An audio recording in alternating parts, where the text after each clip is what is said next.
Nation Collective that is comprising the ethnic nationalities that represent the lower Niger area. The lower Niger area is what the area currently called the Southeast and the South-South. If you cast your mind back a little bit, it is the area called the Eastern region and the Midwestern region. If you remember that as at independence, we had only 3 regions. You know, we had the Northern region, we have the Western region, and we had the Eastern region. And then in 1963, after referendum and plebiscite, we had the Midwestern region. And so that Midwestern region is part of what has been balkanized and, you know, called the South-South, which is a very strange geographical cardinal point. I've never heard about that before. But anyway, Lower Niger Congress is a collective of people, indigenous ethnic nationalities from these 2 regions, Southeast and South-South, whose aim is essentially for the self-determination of the people from that area using the non-violent method of a referendum. And they have been working since 1999 till date, and they have done a lot. It is on record that the first ever solemn assembly to be organized in the history of Nigeria ever.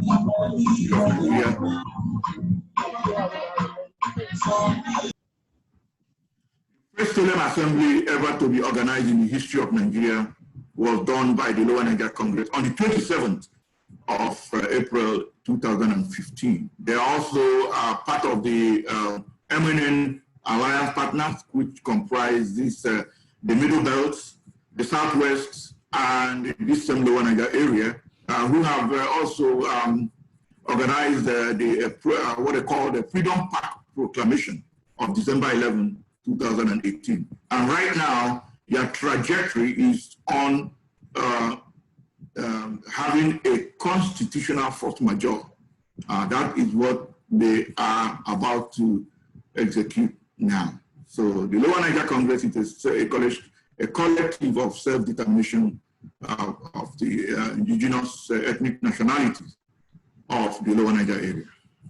Thank you. You mentioned about a Freedom Pact of 2018. Can you tell us what this Freedom Pact is all about, please? Yes. First of all, I have to take your mind back to when all this started. You know, when suddenly we had a unitary constitution that was imposed on the people of Nigeria, which states that we, the people, having solemnly agreed, and it's a lie, because we, the people, never agreed. That preamble presupposes that we, the Igbos, we, the Jaws, we, the Ogonis, we, the Hausas, the Fulanis, the Jukuns, the Rodo, the Shekiri, that we made that constitution, that we came together and solemnly agreed, and that never happened. And so the Lower Niger Congress, or people from that area, began to organize themselves, and did a countrywide consultations, and they agreed that that constitution is a fraud because he lied. Constitution, although we are going to go into that, Daniel, but I want to chip this in if you can allow me. A constitution has 2 steps. It composes of 2 things: agreement to form a union, and then the rules that govern that union. There was no agreement to form any union anywhere, and we never made that those rules. And so they had that consultation, and then from there they moved on to the point of forming, going to court. By the way, I think that was in 2007 to challenge the legitimacy of that constitution, because that constitution is a fraud. And the court couldn't, find an answer. And then, of course, they moved on to formation of the Movement for New Nigeria. which comprises these 3 blocks that I've talked about: the Lower Niger area, the Middle Belt, and then the Southwest. And then from there, they issued, they had that meeting on June 30th. They had, they issued their statement June 30th, 2011, in which they mandated the various blocks to conduct the solemn assemblies. And so the Congress organized their own free solemn assembly in 2015. Then in 2017, September 7, September 9, if I'm not mistaken, I need to check up the date. The Yoruba side, they also had their solemn assembly at Adamasingba Stadium in Ibadan. That was 2017. Then in 2008, the Middle Belt had their own solemn assembly. They called the Makurdi Declaration. And all of them, in all of these, they all rejected and repudiated the 1999 Constitution as the basis for the Union, because it's a fraud, because it lied that we made it and we never made it. And so, after after having conducted their various assemblies, solemn assemblies, they now came together again to issue that Freedom Park Proclamation, which is now going to your answer. I mean, a question you asked me. And in that Freedom Park Proclamation, they once more reinforced their stand that the current Constitution is a fraud, that it was not made by the people. A Constitution is not something written by 1 or 2 persons. It's something by the citizens. It's made by the people. And we did not make it. And it was imposed. Several people have talked about it. So that was part of the Freedom Park Proclamation. And that henceforth, that the conducting of election is a way to renew that fraudulent document. And therefore, they declared and agreed that they will not, be part of any election. And even if you go ahead to conduct, because then it was close to 2019 election, that it will not be of any use, because whoever is going, whoever won or whoever wins will have to subscribe to Schedule 7 of that Constitution, which is the oath of office and the oath of allegiance. And you are swearing oath of office and allegiance to preserve, to protect, and to keep a document that is a fraud. And so they made that Freedom Park Proclamation, disavowing and rejecting and repudiating once again collectively, after having done it as individual, as blocks, the fraudulent 1999 Constitution. And now they have gone beyond that point now, to the point where they are now going to have constitutional force majeure in place. Thank you very much. I understand that the Lower Niger Congress, you have touched on it already. The Lower Niger Congress does not agree that the 1999 Constitution is valid. But for a country to exist, there should be a ground norm. That is the basis for the government of that country to function. Now, if the 1999 Constitution is not valid, what do you think is the ground norm for the government of Nigeria to carry out any activity at all? That is why the LNC and the MNN partners.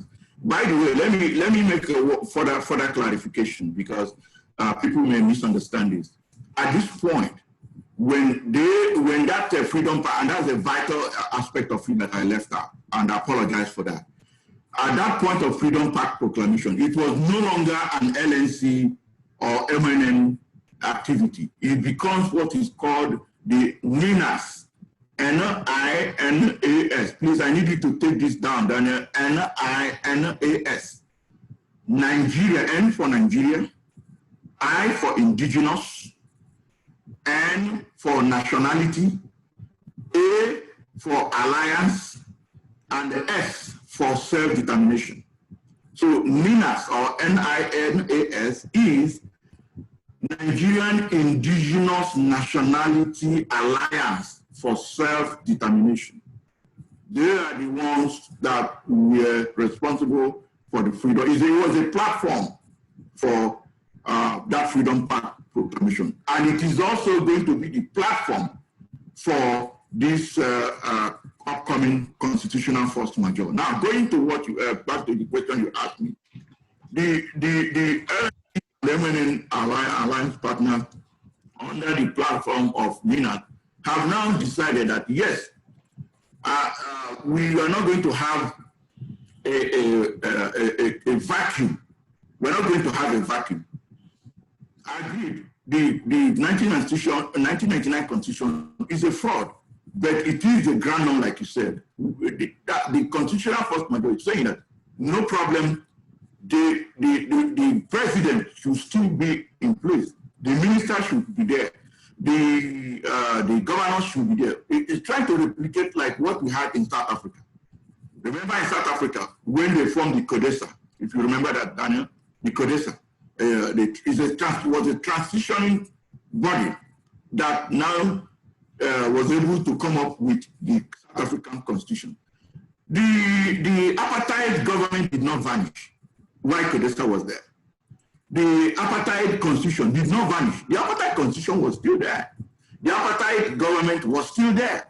But they had a CODESA, which, prepared the road and then transitioned into, free South Africa, and then the apartheid constitution and government were all, shown the way out. So going back to what you're saying, yes, they will still have their president, their governors, their ministers, but there will be a transitioning. There will be a transitioning body that will now go into the process of constitution making. Which starts, let me say that, because before people misunderstand me that, oh, we want a new constitution. It will start with a referendum. There must be a referendum to find out if the ethnic nationality, if the constituent parts of Nigeria are still interested in continuing with the union. Then those who agree to continue will now begin to work out, like they say in Christianity, their salvation with fear and trembling. They will continue to work out their agreement. Those who are opting out will be allowed to opt out, because a union is not supposed to be something you do under a duress. It's not supposed to be something you do by force. So answering your question, yes, there will still be the current governance structure in place, but there will be a transitioning body that will, smoothen things out, organize a referendum, and then do other things that need to be done, and then we come back to a real either country or federation or union or whatever, instead of the current situation where things are done by imposition and unitarism. Okay, who are the signatories to this Freedom Pact? I would have asked who organizes the referendum, but we will get to that. Maybe I'll ask the two questions together. One, who are the signatories to this Freedom Pact you had in 2018? And then secondly, who will organize this referendum you have just mentioned here? If you give me a minute, I'm trying to pull my system out now because I have the document. Just give me 1 second. I'm trying to get it out because I know I saved it somewhere. Just give me 1 moment.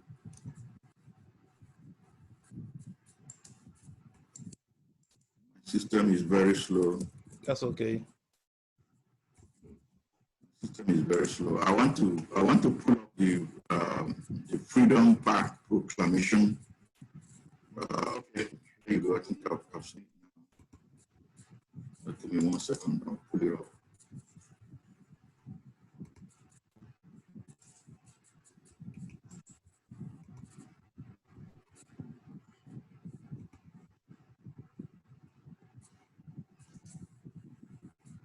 Okay, here you go.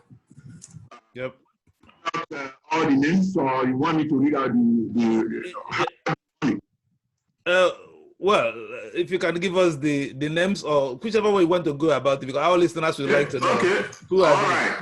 All right. On behalf of Nina, the following person signed from the Yoruba artist. That's what we do. We have architect George Akiona, Otumba Shade Olukoya, Olorogun Babatunde Adebanjo, Are Dr. Kunle Oshodi, Otumba Deji Osibogun, Mrs. Buni Abidogun. On the Lower Niger area, we have Dr. Fred Aboyebe, TK Ogoriba, Masha Konun, Oki Galatei, Presido Gomorai, Bafo Amatesiri, Julius Otiri, Uchenna Mado, Samuel Edison, Dr. Uduma Idika, Okechukwu Oji, Engineer Innocent Amadi, Dr. Stanley Aja, Tony Nadi. Then on the Middle Belt side, we have Abuka Onalo Esquire, Sokwa Mohammed, Caleb Nanship, Sunday Joshua Abaka, Edward Ubwa, Shuaib Abalaka, Abdullahi Banire, Itodo Peter, Frank Ombugadu, and Joseph Oloche.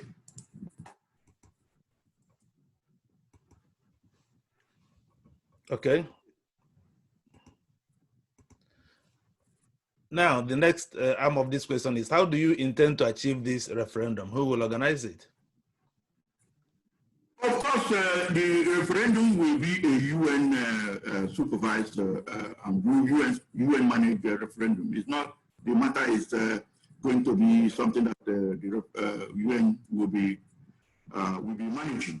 And so, it is going to be, it will be conducted in Nigeria. It's not going to be abroad, but it's going to be a UN supervised and a UN, and the transitioning body that will be in place will also come up with the committee that will run the referendum. I hope you know that referendum for determining continuity of the union is not part of the Constitution. The only way you find referendum is in Section 8 of the Constitution, and that has to do with creation of additional states, and not for questioning or determining continuity of the union. So under what legal exists now, under what legal grounds will you conduct a referendum if a referendum has not been provided for in our Constitution? That is why we are calling it a constitutional force majeure, because you need to look at it holistically. A force majeure is when you say that you can no longer be, you can no longer consummate a contract. You're no longer willing to obey the terms of the contract. So how do you intend to achieve that? So that's why I'm saying, that's why I said the people that will be involved are the indigenous ethnic nationalities who are already on board. How are they going to do that? That's my, how are they going to do that? That's what I'm saying. Yes, the ethnic nationalities will come together and make that demand, which is what's coming up. How are they going to do that? And I'm telling you that they're coming up to do that. You're telling me how. It's going to happen in Nigeria. It's not going to happen in thin air. You are still asking me again how. I said they are coming up to have that declaration. It's coming up in Nigeria. I want to say again that they will go to CNN. Or I don't understand your question. Okay, my question. Okay, my question presupposes the fact that the federal government of Nigeria now does not agree for this referendum to happen. The federal government of Nigeria now does not agree that the 1999 Constitution is valid. So how do you intend to force the federal government of Nigeria to agree to conduct this? It is not going to be a matter of force, because the constitutional matter is not a matter for government. When it comes to lawmaking, yes, the representative can make the law. But when it comes to constitution, it's a matter of the citizens. It's a matter of the owners of the country. It's a matter of the constituents of the country. It is far above the government. So who will okay? So who will invite the United Nations to come and conduct this referendum? Because we know that the United Nations cannot go into a country unless they are invited by the government in power, or unless there is a wholesale breakdown of law and order in the country. So who is going to invite? There is not going to be any breakdown of law and order. So who is going to invite the United Nations to conduct? Daniel, the United Nations is already in the know of what is going on, because these eminent partners are already in communication with various arms of the United Nations. So it is not a new thing. You are aware of the executive order by President Trump. That didn't just come on its own. It's because of the works being done by this assemblage of the distressed part of the Nigerian Union. What executive order are you talking about? Please enlighten our listeners. What? The president, there's a Trump executive order on religious persecution. What does it say? It was signed this year. I'm sure you're aware of that. Yes. But on Elombah. Yeah, but maybe our listeners may not be aware. So I'm only asking for you to explain to our listeners, what executive order signed by Trump are you talking about? The one that you also know about, which has to do with religious persecution, because of what is going on all over the world, especially in Nigeria, where there is very serious, I'm sure you're aware of what is going on in Southern Kaduna and other places, though they may go ahead and cloak it under farmers, but we all know what it is. It is Islamization agenda, and so many other things. And so there were representation. There were things there were moves that were made by the eminent alliance partners, and it yielded fruit because they communicated through the right channel, and it resulted in what we are talking about now. And so that is the situation where we are. Okay. Well, I'm aware that President Trump signed an executive order with regards to religious intolerance around the world. Will you please explain to us what roles you have played by your movement that led to the inclusion of Nigeria in the list of countries of interest contained in that executive order signed by President Trump? There was a congressional roundtable. But before I do that, let me. I think there's one Mazi here. Sorry, I'm not diverting for your question. It says Iroanya. My name is Mazi. My name is Iroanya. It's not Iloanya. There's an R. In fact, look at my name there on Zoom. You are on Zoom as well, Mazi. It is Iroanya. It is not Iloanya. The question is simple. How and what could the organization do to force the government if the government doesn't agree? They are not going to force anybody. I'm assuring you that the government is going to agree. There will be a transitioning body, and that transitioning body will organize a referendum in Nigeria to ask the constituent parties to continue with the union in Nigeria. So I am assuring you that. So to come and be asking me how to force, nobody is going to force anybody anything, but it is going to happen. Now, back to your question. The eminent alliance partners met with the Congressional Roundtable on Interreligious Freedom, IRF, and made their proposal and made all the recommendations and everything. And the contact person and those who have their contact in Capitol Hill and the administration and State Department were able to carry through what the recommendations and the presentations were, and then convinced the administration, and that resulted in that executive order. But well, as we are aware, Mazen Nnamdi Kanu of the Indigenous People of Biafra organization has claimed credit for that executive order issued by President Trump that included Nigeria. They claim that it is as a result of the activities of IPOB and Mazi Nnamdi Kanu that led to that executive order.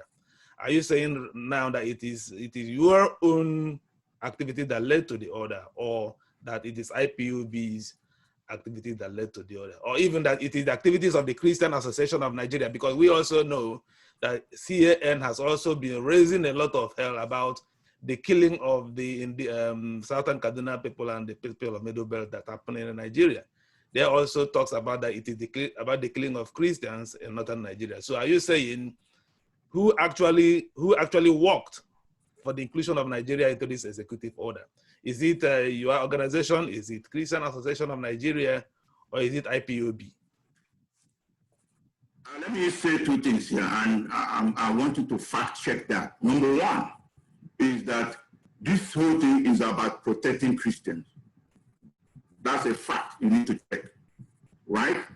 This whole thing we're talking about is mainly like the interreligious freedom. It's about protecting Christians and other religious bodies. Then number two is that the United States Committee on Interreligious Freedom, they released a report. Daniel, if you don't have that report, I will send it to you. They released a report, country by country. And when it came to Nigeria, they identified certain organizations as persecuting Christians. I repeat, that the USCIRF report 2020 indicted organizations as persecuting Christians. And lo and behold, do you know one of the organizations that was indicted in that report? No. IPOB. We are talking of the same organization that worked towards the executive order. The same organization indicted this one you are talking about now as persecuting Christians. It's right there. I will forward you, I will send it to your WhatsApp, the report I'm talking about. Unfortunately, I didn't print it out.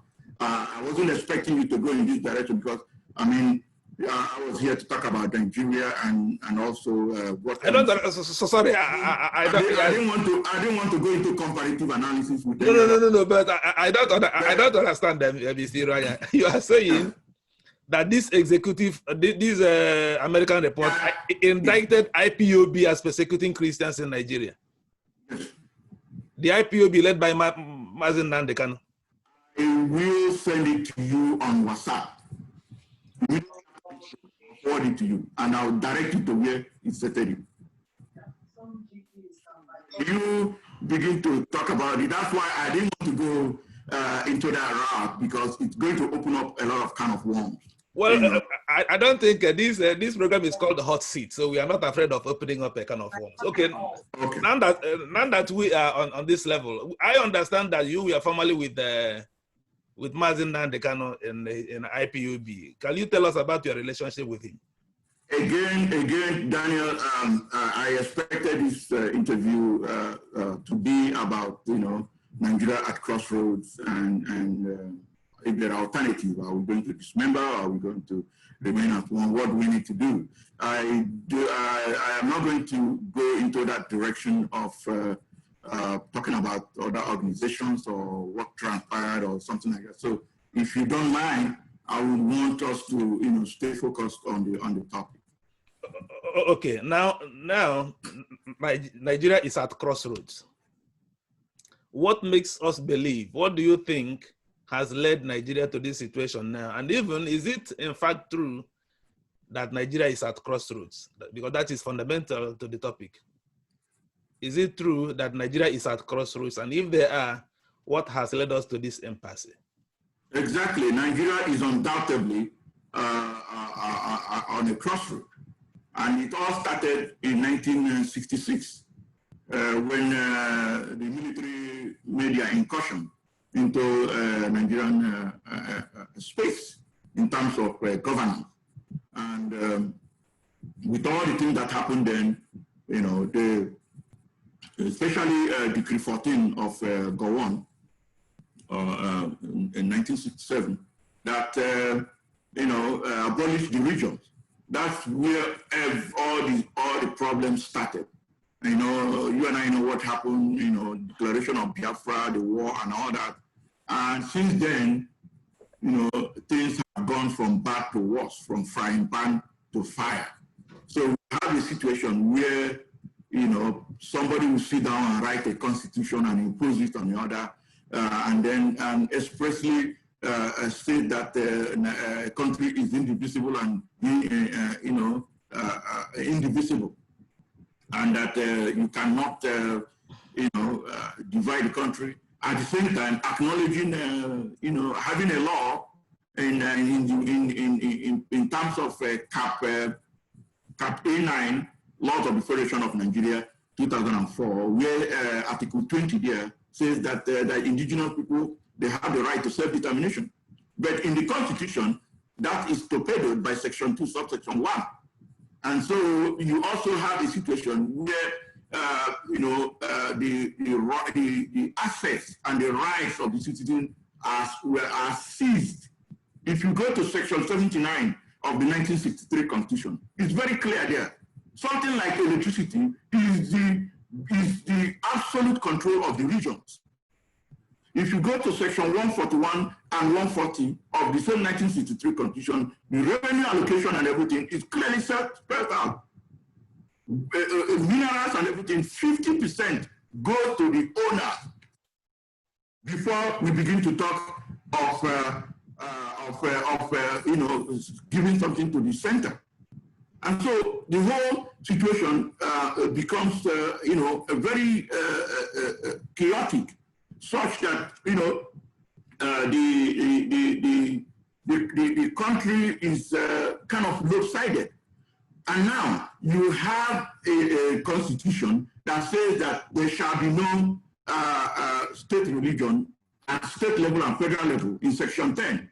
In the meantime, Section 260 to 264 exclusively reserved for Sharia system. You have a situation where Nigeria is a ranking member. I didn't just say a member, a ranking member of the Organization of Islamic Countries. Forget about what they call it, Islamic, whatever. It's Islamic countries, OIC. Why should that be? Is in violation of the same.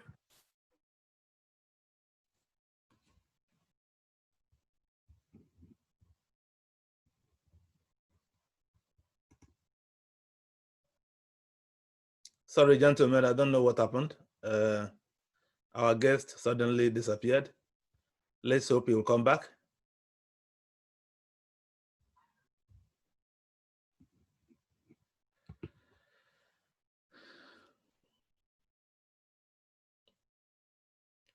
I hope our guest suddenly disappeared.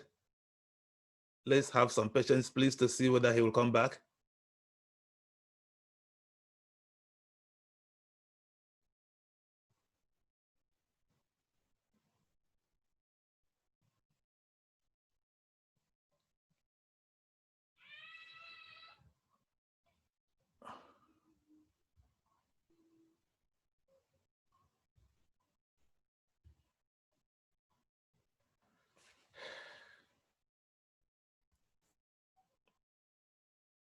Well, we thank God he's based abroad. Otherwise, we may start to think whether there are some forces who have who want to stop him from talking.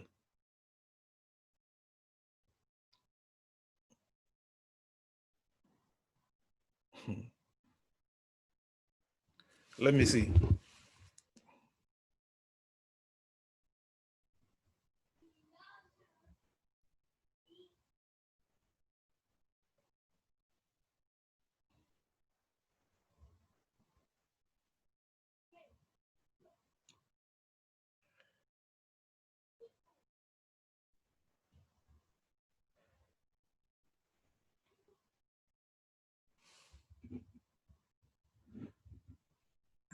Daniel, can you hear me? Okay, well, you're welcome back. I was telling my guest that I'm happy that you're based abroad. Otherwise, I would have started to raise alarm to find out whether. Oh, no. What happened was that I used my computer last night without the power cord. Oh. And And so when I came in, I was supposed to plug it on my power source. So my battery was warning me, but I was in the middle of a speech and I couldn't stop. So it went out. So I had to look at it. I said, oh my God, I forgot to plug it on the power source. So I plugged it and the power is back. So I'm good. It's just a power battery. I depleted the battery.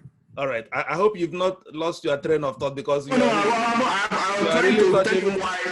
Yeah, I was trying to tell you why we are at the crossroads. And so we in the 1999 Constitution, we have Section 4, Subsection 2, and Schedule 2, Part 1, which seized all the assets we have, made it impossible for us to control our assets, to control our security, to control and build our infrastructure. Everything is centralized.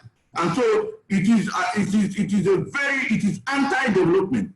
And by the way, to even start with, there has to be an agreement to a union before you begin to talk about the rules that govern that union.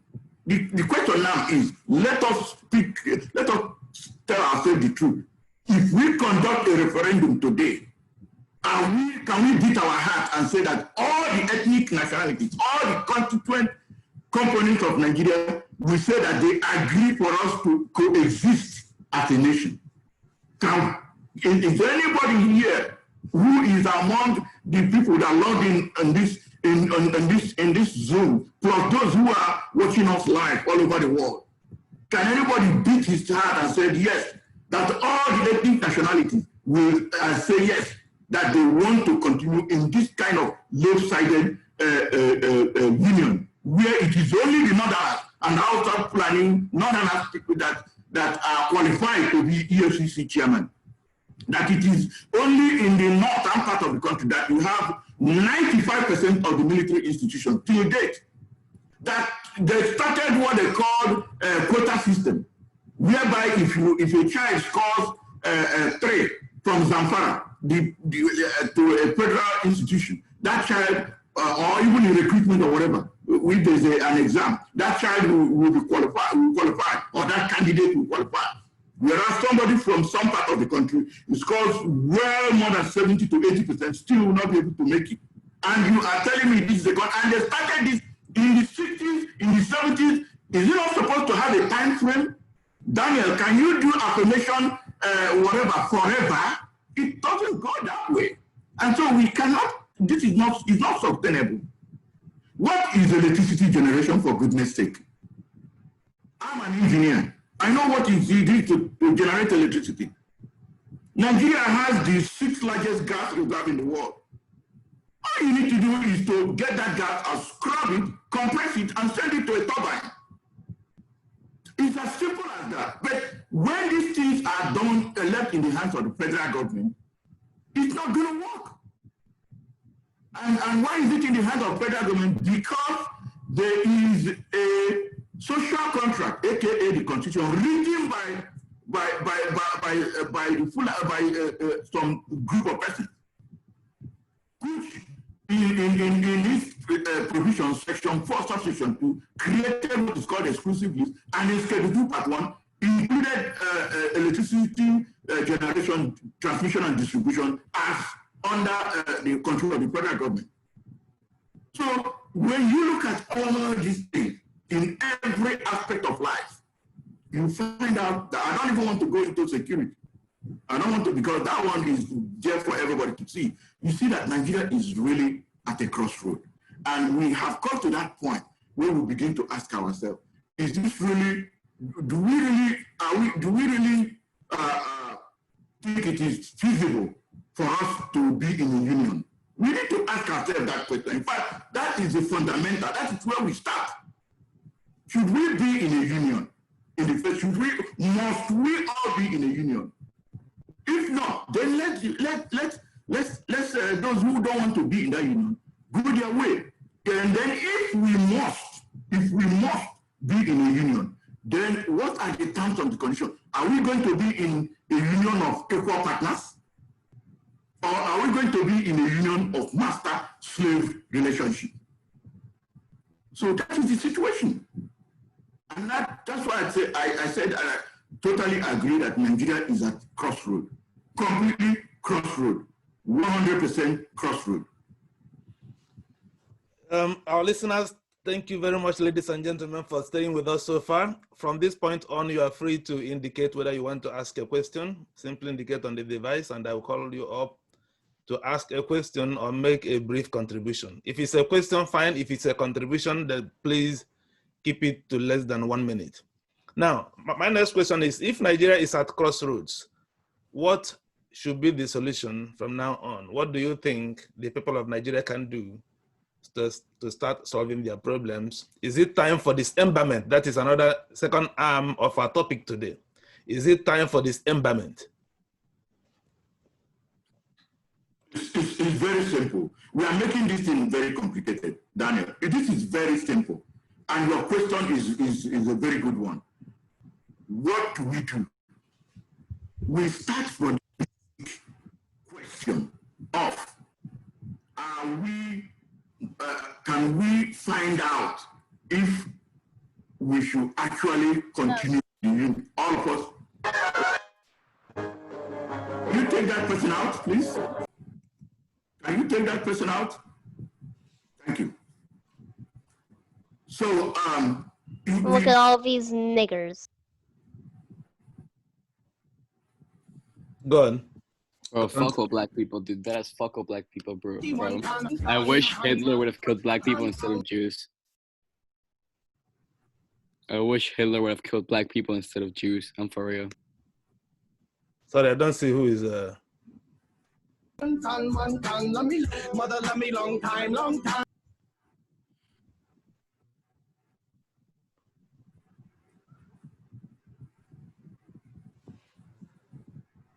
Our listeners, I'm very sorry for these. Go back to Hong Kong, send you back to. I think we'll remove. Dan, can you please mute CJ? We were sent by Satan.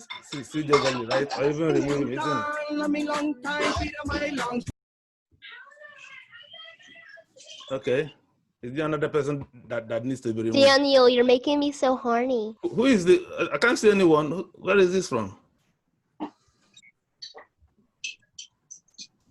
In fact, please, anyone that doesn't have any object that doesn't have a name, we will remove it, please. The one that said Paul, I think you remove it, Paul.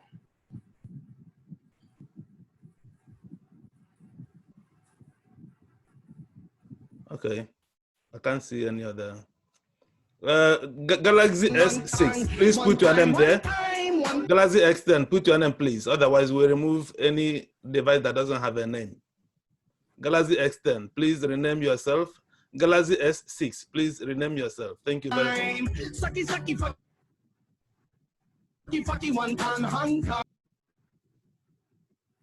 I think we need, I can see all names here, and if this continues happening, I think we should make a report to the Zoom company. I think there is a breach of security here. S10 plus, please rename yourself.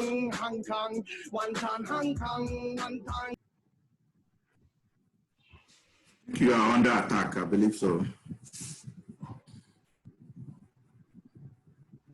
Mother love me long time, long time. Sucky, sucky, fucky.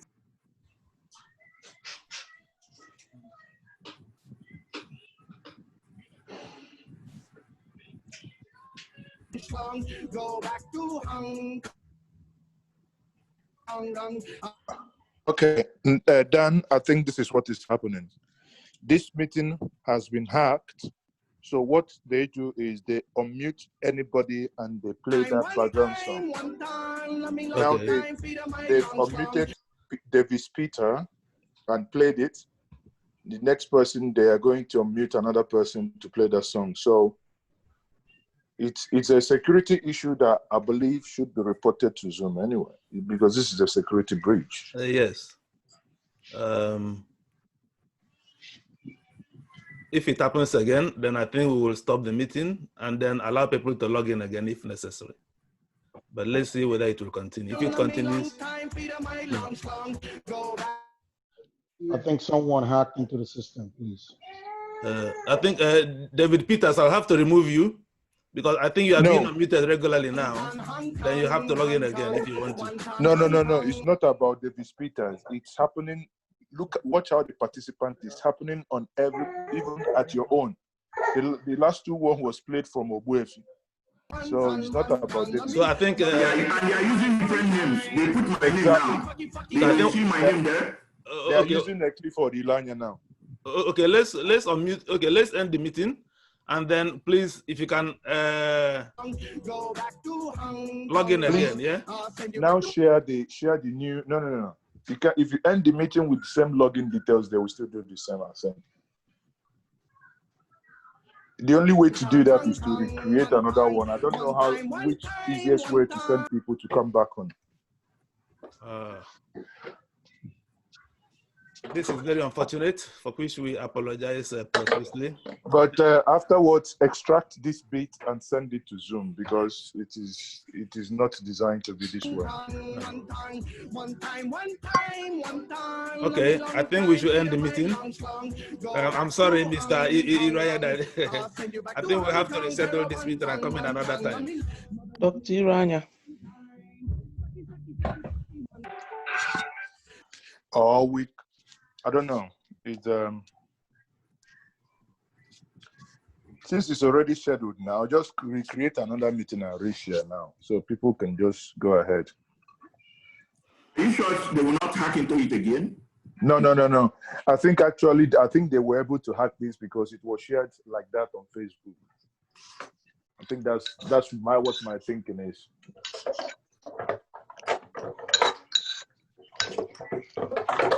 And then also you have since you know the people here, you may be able to select. You have that power to admit people into the Zoom, right?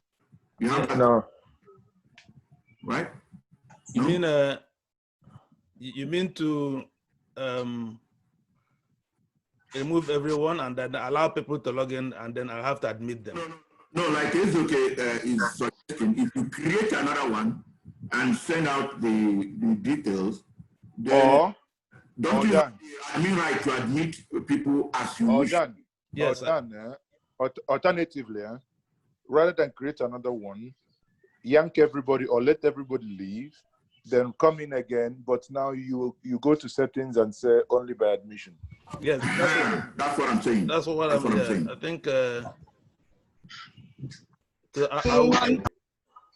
I will enable. Okay, please, if everybody will leave and then try to come in again, then I'll have to admit you. Okay, including myself.